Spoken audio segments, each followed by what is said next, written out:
কুল্লু নাফসিন যায়িকাতুল মাউত সুম্মা ইলাইনা তুরজাউন। আমানতু বিল্লাহ, সাদাকাল্লাহুল মাওলানাল আযীম।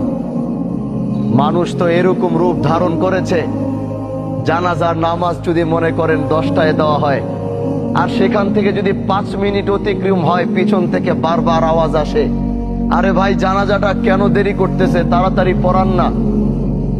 আমি তাদের উদ্দেশ্যে বলতে চাই, আপনার চারপাশে যারা এই বাক্যটি উচ্চারণ করে তাদের চেহারাগুলো একটু দেখে চিনে রাখুন।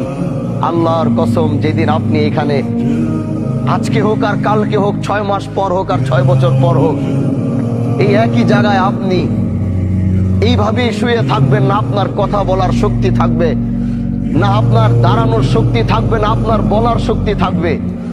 ঠিকই একই মানুষগুলো আপনাকে রেখেও তারা তাড়াহুড়া করবে। এইটাই হচ্ছে পৃথিবী, আর এটাই হচ্ছে দুনিয়া। এই সবচেয়ে বড় বাস্তবতা থেকে আমরা যতই পালাবো, আল্লাহ তো ঘোষণা করে দিছে, তুম্মা ইলাইনা তুরজাউন। কোথায় যাবা? 7 সাগর 13 নদীর নিচে, 7 সাগর 13 নদী পার করেও যদি তুমি লুকাবা, যেদিন আল্লাহর সাথে তোমার মুলাকাতের সময় আসবে, পৃথিবীর কোনো বাদশা নাই ওদিন তোমাকে আটকাইতে পারবে, পৃথিবীর কোনো ক্ষমতাশীল ব্যক্তি নাই ওদিন তোমাকে ধরে রাখতে পারবে।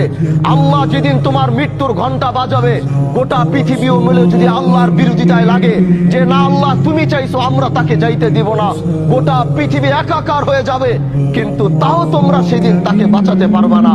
আজকে আমার শহীদ ভাই, তার পৃথিবীর সবচেয়ে আপন হচ্ছে তার মা।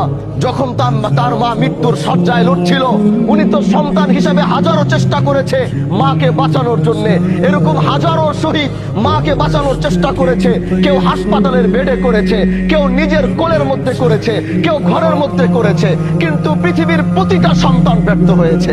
কারণ আল্লাহ বলেছে, কুল্লু নাফসিন যায়িকাতুল মাউত সুম্মা ইলাইনা তুরজাউন। তুমি যেখানে যাও, যেই প্রান্তে যাও, যেই দিক থেকে যাও, যেদিন তোমার মৃত্যুর ঘন্টা বাজবে, ওদিন পৃথিবীতে তোমার থাকার আর কোনো অস্তিত্ব থাকবে না। এজন্য ভাই আমার, আসো এই জানাজায় 5টা মিনিট দেরি করো, তাকাও এই লাশের দিকে, তাকাও এই সাদা কাপড়ের দিকে, যাও ওই কবরের দিকে 5টা মিনিট গিয়ে তাকায়া থাকো। যেটা তোমারও ঘর হবে, যেটা তোমার বাবার ঘর হয়েছে, যেটা তোমার মার ঘর হয়েছে, যেটা তোমার বন্ধু বান্ধবের ঘর হয়েছে, যেটা তোমার নেতার ঘর হয়েছে, যাও একটাবার তাকিয়ে দেখো। তুমিও প্রস্তুতি নাও যে এখানে তুমিও একদিন নামবে, কিন্তু নিজের পায়ে নয়, কেউ তোমাকে ধরে নামাবে। এটাই হচ্ছে পৃথিবীর সবচেয়ে বড় বাস্তবতা। এজন্য ভাই, মৃত্যুর প্রস্তুতি নাও। দুনিয়ার এই রঙিন স্বপ্নকে বন্ধ করো। এই রঙিন স্বপ্ন তোমাকে বারবার ধোঁকা দিয়ে আল্লাহর সাথে তোমার সম্পর্কের জুদা ঘটাইতেছে। আল্লাহর সাথে তোমার সম্পর্কের পার্থক্য এত করতেছে, তোমার আর রবের মধ্যে কোনো সম্পর্ক পাওয়া যায়